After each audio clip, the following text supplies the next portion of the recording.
I'm going to show some examples afterwards. But what is most important, we get that slowness factor.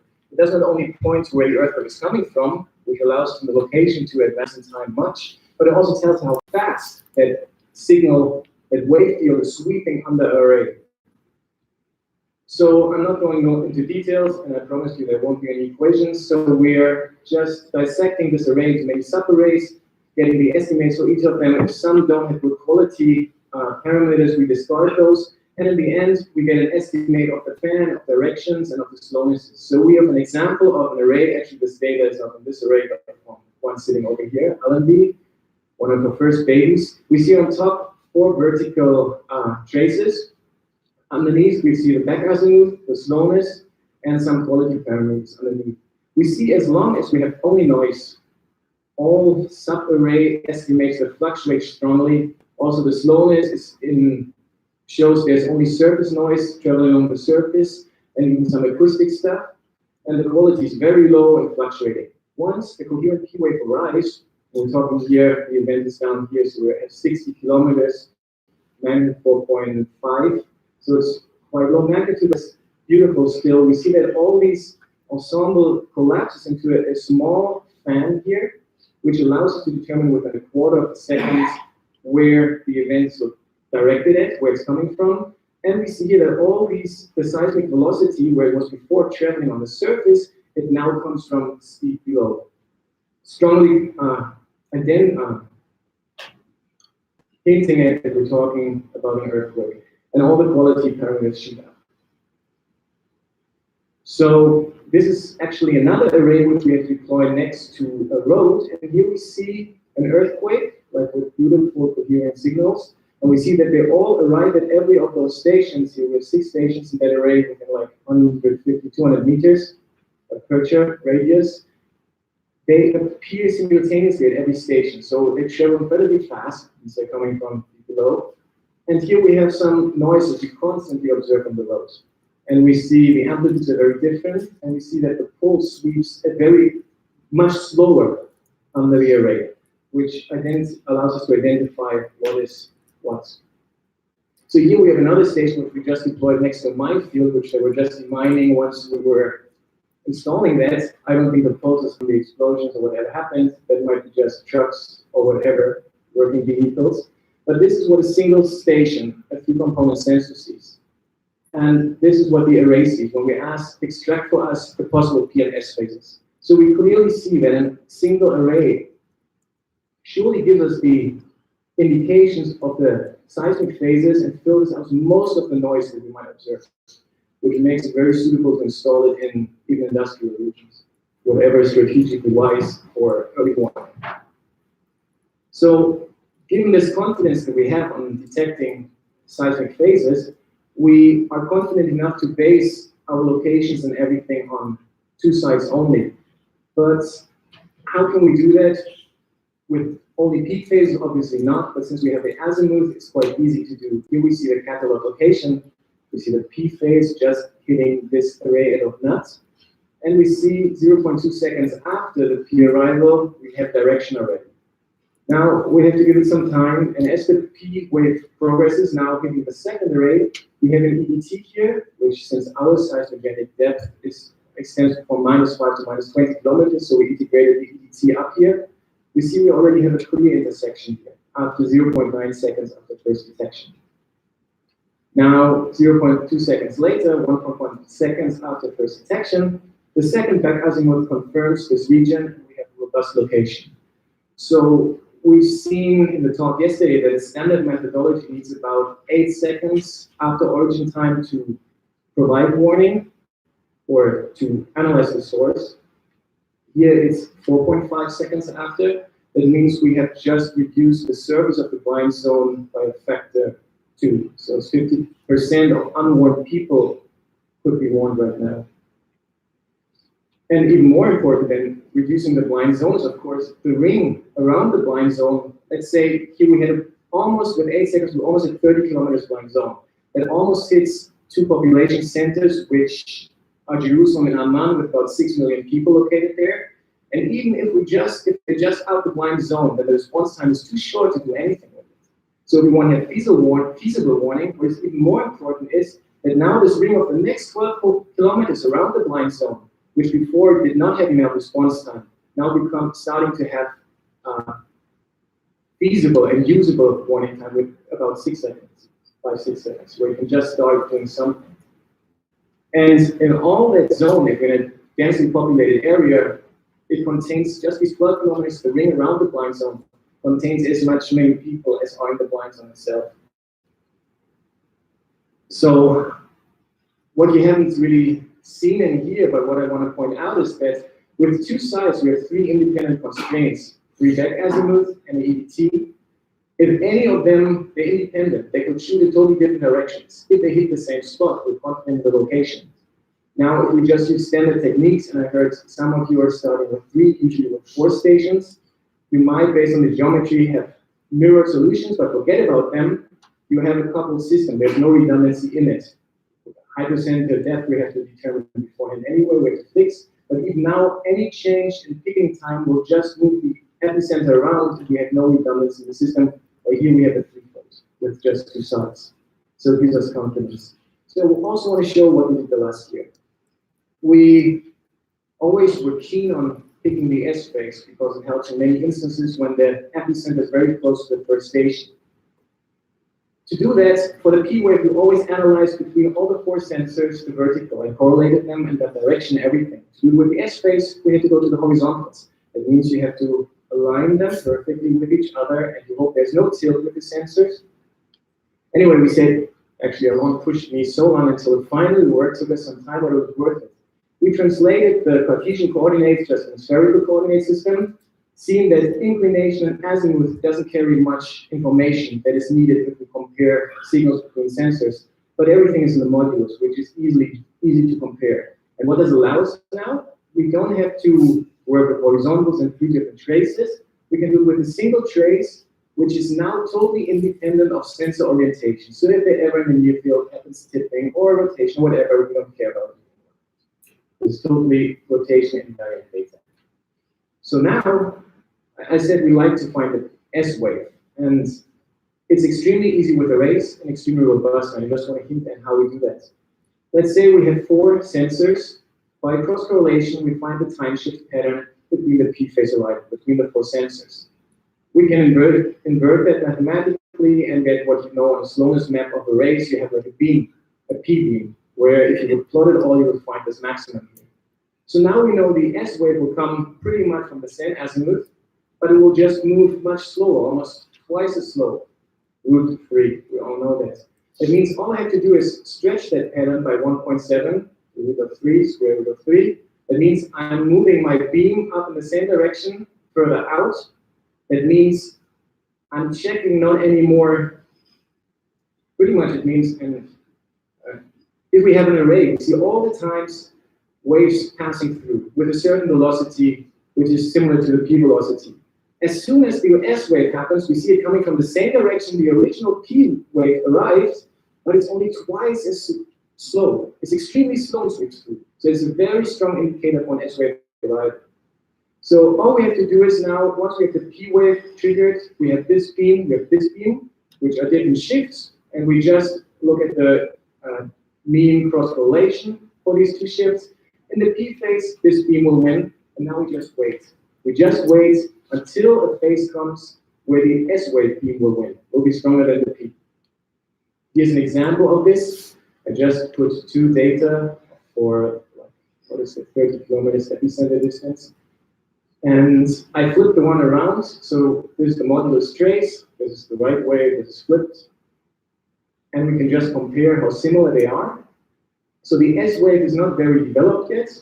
Here we have the back azimuth again. It's very high. That means the noise moving on the surface. Suddenly, no, this is here. The noise moving on the surface. And now this signal from steep, with steep incidence is arriving, and we see it's constant over like 1.5 seconds.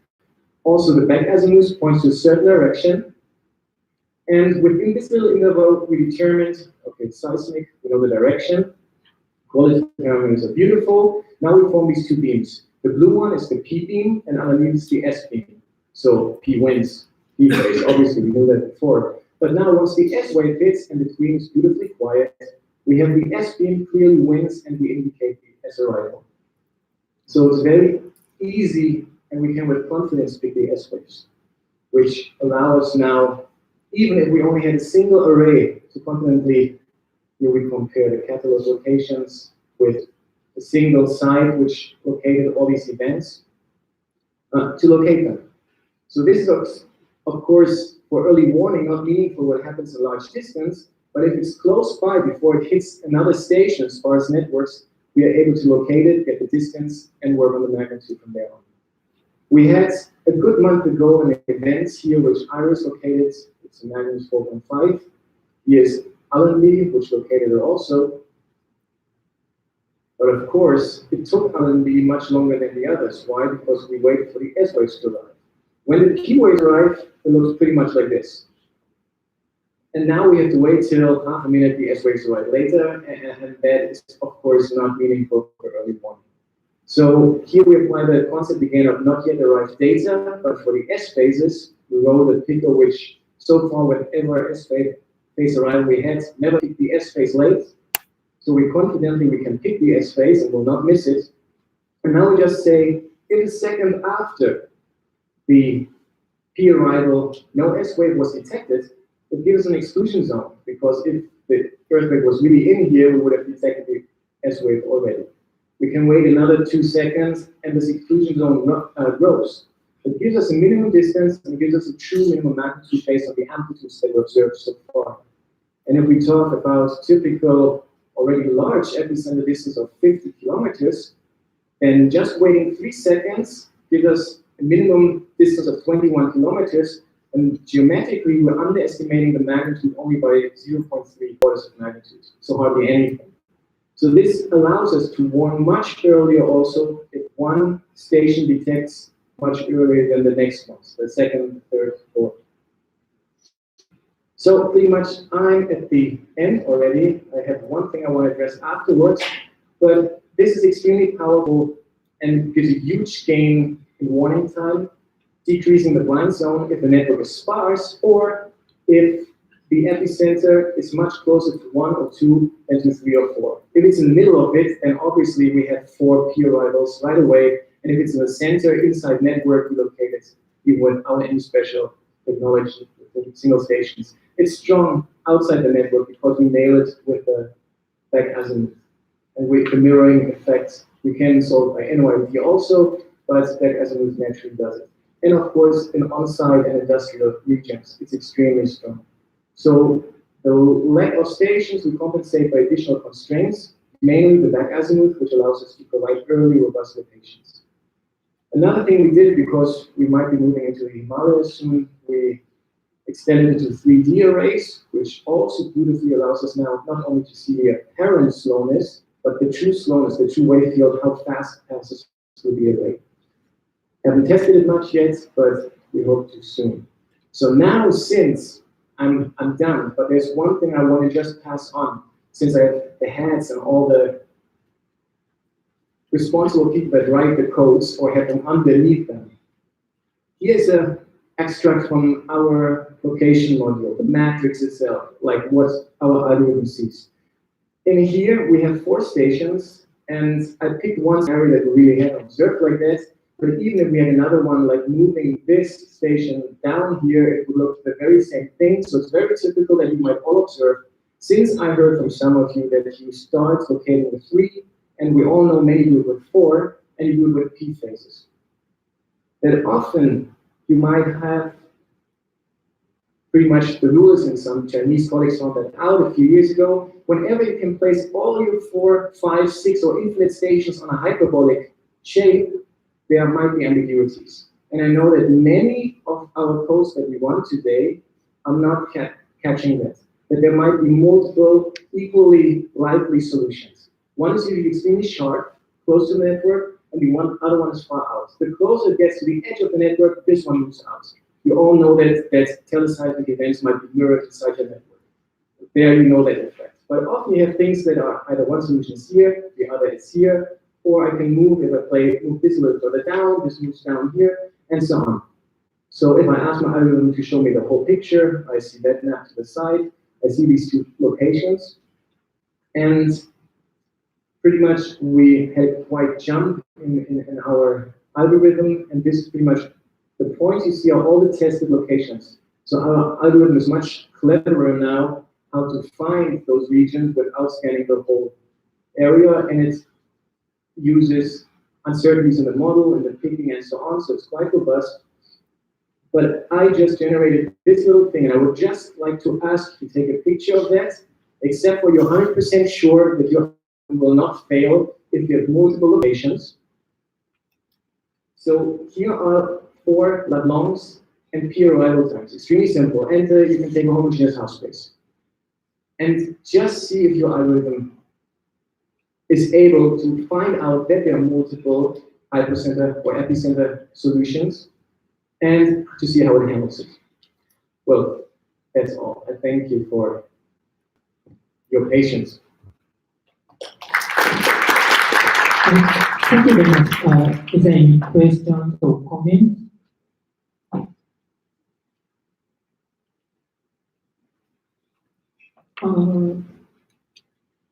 Yes, please.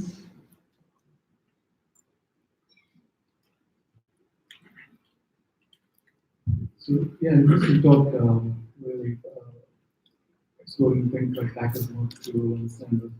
So how small is the small aperture that you're going to talk about? How small is what? How small can the small aperture be? I mean, can I reduce the blind zoom to maybe 2 meters if I have this aperture, say, videos kind of location up to the wave speeds of 1,000 kilometers per second? But, we all know that the blind zone mainly is determined by the station density. And then how many stations do we need until we can locate the earthquake? So here we can do it with 1.5 stations, like if we wanted to. We love to do it with 2 because then we're more confident, but I think practice will show that 1 is reliable enough as well. But no, you cannot, I hope you can. Someday, I don't know how to. We definitely can't. So our blind zone, we shrink them usually compared to standard networks, like in this scenario that we had, that I showed here on the Dead Sea fault, which is a typical scenario where you have your faults. Here we have like 15 kilometers, 20 kilometers between them. That's a standard that many of us use. So here we reduce the surface of the blind zone by 2. If you're going to more sparse regions, like let's say you have interstation distances where you go away from the faults where they're only like 70 kilometers interstation distances. Now you reduce by using that the surface of the blind zone to 20% of the original blind zone. You drastically decrease the blind zone, you improve the warning time, but you never go down to meters. Well, thank you. Let's move on to the next talk. So the next talk is real-time generic algorithms for back-advance-based location and model-based ground motion prediction, a case study in the Gujarat region, India. And presenter is Rev J. Ustabrook. Please go ahead. Thank you. So good afternoon, everybody, and I'd like to thank the KMA for this really interesting meeting. So I have the chance now to use the next minutes to actually show you an application of the 2 generic approaches that you presented in the previous talks. And I hope to show you, to convince you that these generic algorithms we developed are quite useful. And I will show it to you in a region which actually is seismically active with an extremely dense population. But in terms of seismology, it has a very sparse network. We don't know much about anything. We don't know much about the subsurface. We're just starting from scratch. We have no empirical data for anything. And the last thing that I'd like to mention before is that it's a cooperation with Indian colleagues who work with us, and actually in the next few weeks we can deploy some mini arrays and test it in Eastern India. So very quickly, I will go back to the 3 things that were presented before. So the source location is really characterized by using back azimuth instead of using a certain amount of individual sensors. The second thing is that for source parameter estimates, we use a model-based that I've presented extensively instead of empirical relationship with the implications it has, and in our case, we wouldn't have any data to use. And the last thing is the ground motion predictions, again, using the model-based approach that was developed. And of course, we can extract immediately in real time the stress drop and inject it in our ground motion predictions. So here we're going to the Gujarat area in western India. In 2001, there was a magnitude 7.7 earthquake that killed over 20,000 people, did massive damage. So we try to actually validate our approach in that region using the data that's available. And there is less than in most places that we've heard about, maybe like Japan. So in that case, we have two data sets. Very shortly after the earthquake, a group of Americans deployed a temporal network for 3 weeks. So we used this data, it has a lot of strong aftershocks. And then over the last decade, a little more, the Gujarat network was set up here. That's more or less how it looks today. They don't have really real data, real-time data. And this is the type of data we're using. So we're using out of that data set, we're extracting 69 earthquakes between magnitude 3 and 5.9. This is a diagram that shows the data we've used. You can see that everything that's in white has a signal-to-noise ratio below 10. We eliminated it. You can see the two data sets represented by different colors. And you can see that within 100 kilometers, which is the distance that we use for early warning systems, we have a good selection of data.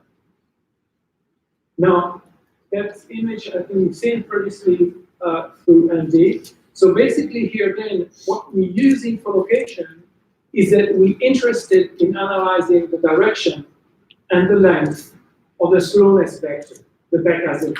So of course, in that case in India, we're using data, existing data, and there still is no mini arrays. So the back azimuth will be extracted through particle motion. It's actually something we did by modifying NODA a few years ago and testing it on data from California. So if you look at the two last data, and this is what Andy just told a few seconds ago, we try to locate as quickly as possible using the two scenarios. Either we're crossing two back azimuth, that's here, and together with the EDT, we have three independent data to locate. Or the other thing, if the source is quite close, you can cut the beam of the back azimuth with the S location and again head location. So now I'd like to show you some data that we validated on the data set. So we've used here 0.2 seconds of data. All the data is within 100 kilometers. And you can see that the relationship, we're comparing catalog back azimuth with real-time back azimuth. And you can see that the data is really reliable. We have a sigma of about 14, so we're plus minus 14 degrees, which is pretty reliable for what we want to do. The interesting thing is that in some data set, we can see a problem which hints either at the misorientation of the sensor at one station, I mean the same colors for the same station, or some kind of subsurface influence on the back azimuth. So we can see that really, in real time, we can extract from normal, regular sensors the back azimuth. The next thing we're doing is to get magnitude estimates in real time. So what we're doing is that basically we're using the equation that Alan presented and discussed it before, the relationship of the RMS of the velocity and the displacement, and you have the distance and the time and the constant. Okay, what you're seeing here are 4 different time frames: 2 seconds, 4 seconds, 6 seconds, and 12 seconds. Again, you have the data for individual sensors, or you have the average for the event. What you can see is that for smaller magnitudes, with a very short time window, we already have an excellent relationship to the one-to-one relationship. And we have to wait a little more for larger magnitudes. What is interesting is that in that case here, we had already a magnitude 5.5 that was very near the sensor, so that allows us to cut down time. So again, here we're quite good, and quite rapidly we can get a good control on the magnitude and evolve it quickly. Now this is the stress drop in real time again. We're using that equation that you've seen a few minutes earlier. And again, we have a pretty good relationship, very close to the one-to-one, on a window of 6 seconds and 12 seconds. What we can see is that there is a difference whether we're using data that's sampled at 200 or 100 hertz, since we know that the high frequencies are much more sensitive to the stress drop. The last thing that we need to do is to predict the ground motion. We heard before that the differences between the PGV and the PGA, so we have both. What we have is that PGV and PGA, we're comparing always the real time against the observed one. What you have here is the results for our approach, which means we're using 2 sensors to locate it. We have at least 2 seconds of the data of the P to estimate with the magnitude and the stress drop in real time to have an assessment of the PGA or the PGA or PGV. And here we've done exactly the same thing, except that we're using the standard approach, which is 4 sensors, and we have at least the data from 3 sensors. Now what you can see is that there is no real gain in the data quality, the final result quality, if you wait for that time. So that's pretty good, because it means even if you have just 1 station, you're already reliable. And the other thing is that marked in color here, we have the time until you will have the first S arriving. And you can see that here, of course, since we already have a prediction faster, we have more time until the S arrives. And the other thing that I'd like just to comment also is that if we were to be able to have a little better control on some site-specific values, we will definitely succeed in improving the signal value. Okay, so now I just want to show you an example and not bore you with more data. That we maybe speak a little more to the reality. So we're looking at an event here. Actually, that event is about 25 kilometers away from a very big nuclear power plant. It's an event that occurred in 2011, 4.9 earthquake. So that's the source. The 4 closest stations that operated then were the stations you see here. Green. One is quite close, it's about 40 kilometers away. The other ones are much further away. This is the region capital with several million people. So, how do we relocate it in a classic way? We wait for 4 stations. Actually, in that case, I will go back. What I'd like to show you is that not only in that case we're dealing with a sparse network, but also the network is off the source, slightly at least. And you can see that the angle of the geometric angle of the station is quite small. It's actually 45 degrees. So that will explain why, when you locate in a traditional way, the EDT, the ambiguity, and the size of the EDT will require that actually we wait for fifth station to locate reasonably. Basically, that's what Andi discussed earlier. So that's what we need, and if we do that, knowing the subsurface velocity model, which is not necessarily known and that region not known well, we have to wait for 25 seconds, and we have a blind zone of about that size. Now, if we try to apply what we're doing, we use the first station. We get immediately after 0.2 seconds particle motion analysis, we already get the back azimuth. Very shortly after, we get the S, or until we get the S, we run the not yet arrived S, which we get a good control on, even here, but which would get an excellent control on should we use mini arrays. So, and here in that case, 5 seconds and a much smaller blind zone.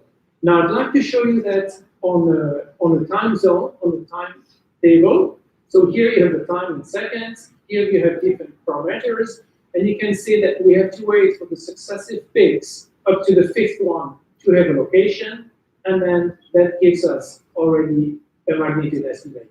But the time to wait here through standard approaches is quite long. And if we use our approach, you can see the following thing. You can see that as soon as we have a back azimuth, after 0.2 seconds, we know in which direction it is. We cannot constrain the extent and the large distance, at least for a long time. But as time starts running, we can let go and know that we have a not yet arrived S, and we can constrain here the minimal distance. And that is extremely useful because it will help us to constrain the minimal magnitude. And you see in the magnitude, again, we have no maximum, but as soon after 2 seconds of sampling, we can already inject a minimal location and already get a minimal magnitude. Still, it's not constraining the maximum.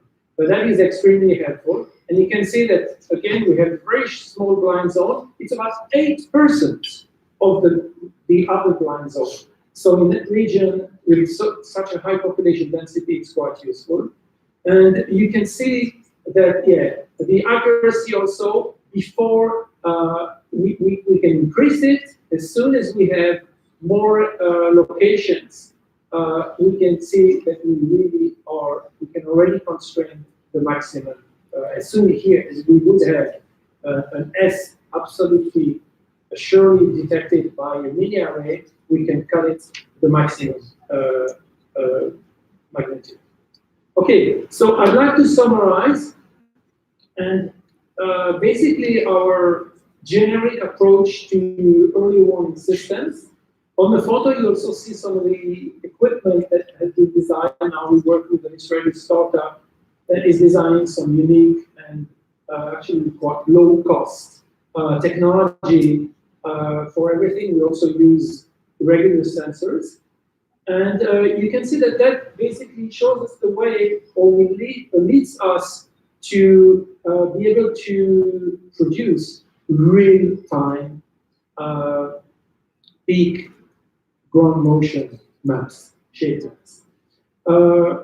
And basically, we have quicker and more accurate PGM, and we have faster and more reliable alerts. Now, the last little thing that I'd like to say is that I think that our approach will definitely, I think Andy hinted at it before, but is definitely could make a difference in regions where the network is sparse, where there is no empirical data for anything, where there are a lot of limitations, and where we offshore. So either in the sea or in the mountain area, let's think about the Himalayas, the Rockies, the Andes. There are many regions that could use that. So that's it. Thank you very much. Thank you very much. Is there any questions or comments?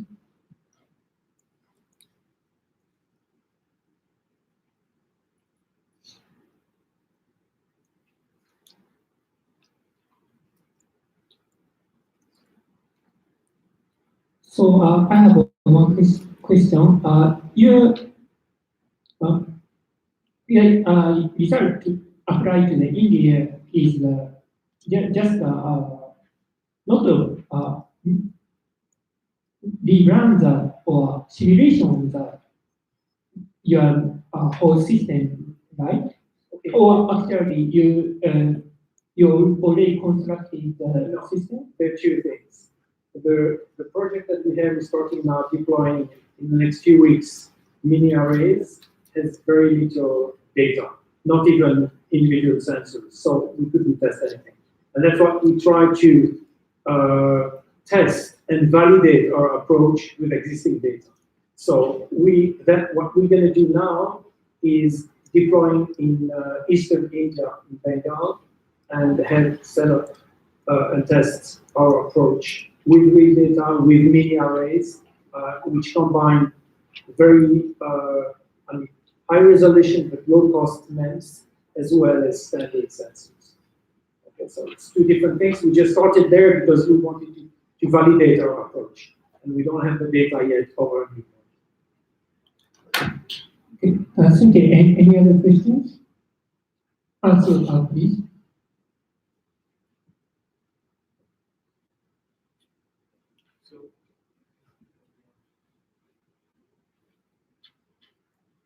So with the current kind of configuration that we deployed in Gujarat state, if the 2001 Bush earthquake were to repeat, what sort of warning time would somebody get?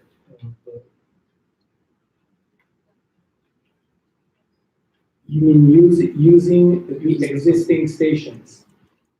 From what I see, you also deployed some stations. No, we have not deployed any stations. Okay, so And it would be difficult to say because the data that is extremely useful that we used for the Bush earthquake was actually recorded by the blue triangles, and it was a group of Americans that did a temporary deployment of 3 weeks. It's an amazing data set that we found in ISIS, but the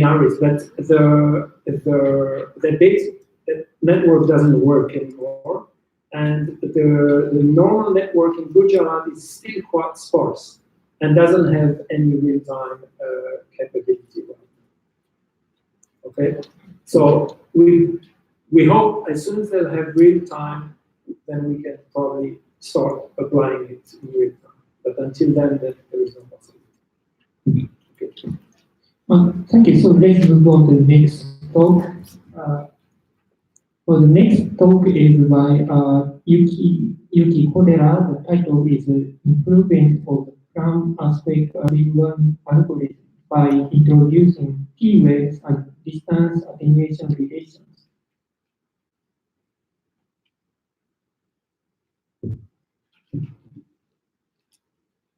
Hi, I'm Kodera from Japan Meteorological Agency. I'd like to talk about the PRAM method, which is one of the operational leader algorithms in the JME system and some improvements to enhance the PRAM dynamics. One of the major technical challenge of the EDAP system is robust ground motion prediction for large aspects, that is, aspects with large finite force.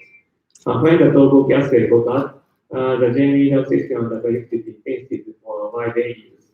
This was because the system employed a simple point source model in which the set of source parameters is determined by the initial period arrivals and period arrivals. So the point source model did not represent the complexity of the source process and the predicted intensity, especially for areas distant from the point source center. So JMA have decided to implement a new method named PRAM. PRAM is an algorithm that calculates seismic intensity without source parameter estimation. Instead, PRAM uses a direct observation from a seismometer. This figure shows how the PRAM calculates seismic intensity. Predicted intensity at the target site is obtained by taking the maximum of intense observed intensity within 30 kilometers from the target site. In this case, 4.5 is maximum observation, so prediction is also 4.5. This calculation assumes that the strong ground motion propagates without attenuation if the propagation distance is short enough. In this way, current calculates intensities without source characterization. And this slide shows Planck simulation for the Tohoku aspects. Unlike the point source model, Planck successfully calculates seismic intensities without under prediction. So this indicates that Planck is effective for large aspects. The last March, JMA began to use Planck method in suppression system, and EW that in Japan can receive ground motion prediction results by Planck. So Planck is useful for accurate ground motion prediction, but Planck has shortcomings in terms of prediction timeliness. Log 1 in time is not available by Planck because Planck just use intensities observed nearby a target site. So we have to wait for the strong motion to propagate it within 30 kilometers from the site. So the theoretical maximum warning time is 10 seconds if escape velocity is 2 kilometers per second. In this presentation, I will show some improvements to enhance the timeliness. We have two options. First one is introducing P-based on-site predictions, and the other one is incorporation of distance attenuation. From now on, I will discuss these things. First one is introducing P-based on-site prediction. The practical method did not use P-based information and relies mainly on the maximum amplitude that appear after escape onset. So if we predict the maximum amplitude using the corresponding periods, the timeliness will be enhanced. So we try to develop period on-site prediction method. Our on-site prediction method is divided into two parts: period detection and the on-site prediction parts. In the period detection part, we employ simple probability analysis for particle motion using the principal component analysis. First, rectilinearities and vertical incident angles calculated using eigenvalues and eigenvectors. And then p-beta value is obtained. The p-beta value is the quantity that ranges 0 to 1. And the value is nearly equal to 1 when the particle motion is linear and vertical. We declare periods when the value exceeds a certain threshold. After the period detection, we calculate SL intensity prediction. Predicted intensity is obtained by adding a constant value to seismic intensities calculated from UD component acceleration. The UD component intensity indicates the approximation of period seismic intensity, and the constant value corresponds to intensity difference between P and S phase. In this way, we obtain S phase prediction. And this is an example for one station during the Tohoku aspect. This panel shows time series of acceleration, p-beta value, and observed intensities in gray and the predicted intensity in blue line. As you can see, the method detected p-rates not only at initial arrivals but also in later stage. These p-rates correspond to p-rates related from strong motion generation areas that rupture with some delays. And the method predicts peak intensity with high accuracy. These peak intensities are generated by the strong motion generation areas. So our method is also applicable to successful large ruptures during the magnitude 9 plus aspects. And this is predicted intensity distribution plan and proposed method. As we can see, higher intensities are predicted in the on-site-based method. So our method enhances the plan timeliness. And here are prediction errors and real times of the both methods. Prediction errors are calculated from the intensity difference between final prediction and final observation at each station. Real times are obtained from time difference between when prediction or observation exceeds a certain intensity threshold. For sites with high seismic intensities, both methods have almost the same accuracy. For real times, the proposed method provides longer warning times for sites with high seismic intensity. So our method is especially effective for sites close to the source region. On the other hand, for sites with low seismic intensity, overprediction occurred.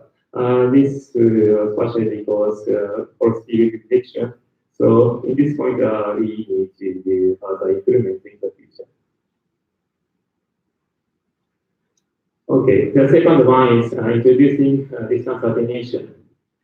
Warning time of plan can be also improved by expanding the plan radius of 30 kilometers, but just expanding the radius is called severe overprediction because T-wave assumes non-attenuated wave propagation.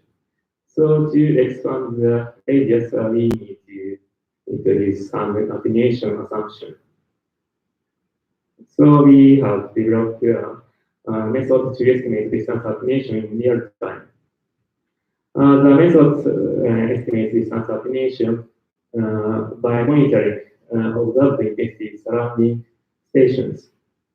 We assume that the wave is propagating towards the direction of stations with lower seismic intensity.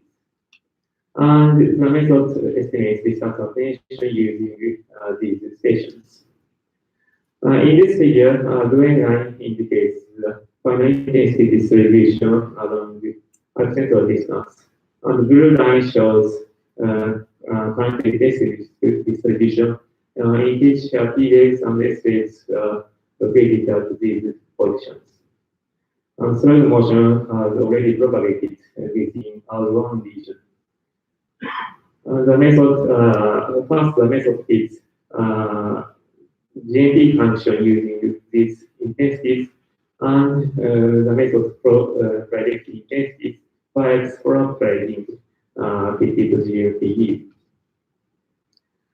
And for fitting the GMP function, we use predefined GMP functions. We assume virtual point source models with fixed depths just below the observation stations and generate several candidates of GMP functions and select the most appropriate function comparing with the actual observation. In this study, we use these point source parameters. And this distance attenuation is repeated for all stations. Okay, and this is application to the topography aspects. On the left-hand side is original plan, on the right-hand side is proposed method. Now, as you can see, the proposed method predicted intensity for wider areas, so the proposed method enhances the timeliness for those sites. Here again, prediction errors and real times. For prediction error, proposed methods provided seismic intensities with higher accuracy than the original plan for entire stations. And for real times, the proposed method brings real times for site with low seismic intensity that is relatively distant from the source region. So this proposed method is effective for sites relatively distant from the source region. For sites with high seismic intensity, the proposed method provides shorter warning times. So for sites near the source region, the original plan method is better than the proposed method. So in terms of actual operation, we have to use both methods at the same time. Okay, here conclusion of our presentation. We developed new methods incorporating period and distance attenuation to enhance the plan timeliness. And the use of delays enhance the timeliness for sites close to the source region, and the introduction of distance attenuation improves the timeliness for sites relatively distant from the epicenter. So the consideration of delays and distance attenuation will be important for aspect aligning algorithm, which is based on the wave field, directed wave field observation. Thank you.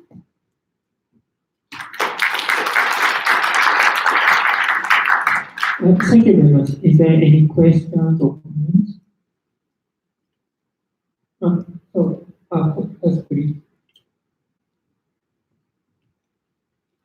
Excuse me, when you predict intensity from D-wave, how did you calibrate your constant intensity scaling factor?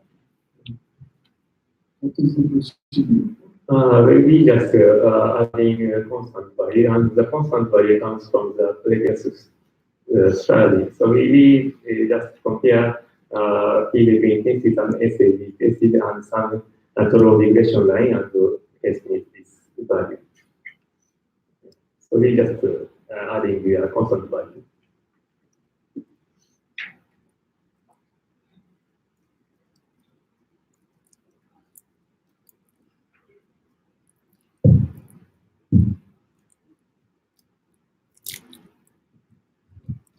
Thank you. You mentioned at the end to use both methods within that attenuation. How do you plan to, or how are you implementing both at the same time? How do you compare them? So in this case, we also use taking the maximum of original plan and distance attenuation method. So if we need to do so, we can provide longer lead time both sites near the source region and the distance from the epicenter. So we just taking the maximum of both methods.